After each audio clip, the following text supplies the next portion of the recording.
Aditya, if you can hear me, the onus is on the Indian government more than anything else.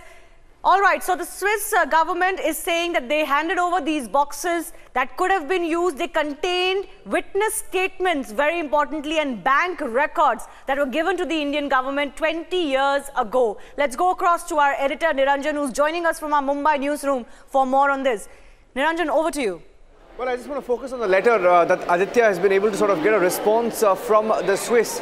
Very critical because last night around 9, I think closer to 9 p.m, we were able to elicit a response from Sweden because we've been following up with literally every government department in Sweden on the Bofors case. Now we have a response from Switzerland. I'm going to read out the response that Aditya Rajkol was able to get out of the Swiss.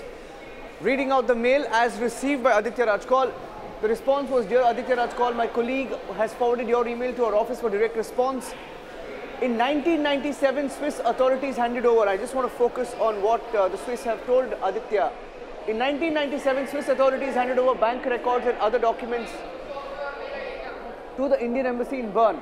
So they are confirming that in 1997, the bank records and other documents, which include witness statements, were handed over to the Indian government.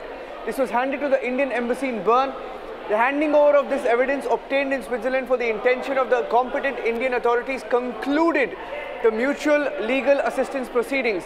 The key point, what are we talking about? The Bofors boxes that have details of the bank accounts. What did Sten Lindstrom tell Republic TV? That there are bank accounts of all the key players and the money trail is in the bank accounts. He said, get into the money trail and you will find out where the money reached, in whose account the money landed. The Swiss are telling Republic TV this evening that they have handed over all of these details. So Switzerland is confirming Republic TV's news break. The Swiss telling Republic TV that in 1997, they gave the bank records and other documents of the witness statements to the Indian embassy, therefore making a stronger case for India to reopen the Bofors boxes. I think this is big, Aditya. This confirms that Switzerland had evidence, Switzerland shared evidence, and India did nothing about it. Aditya.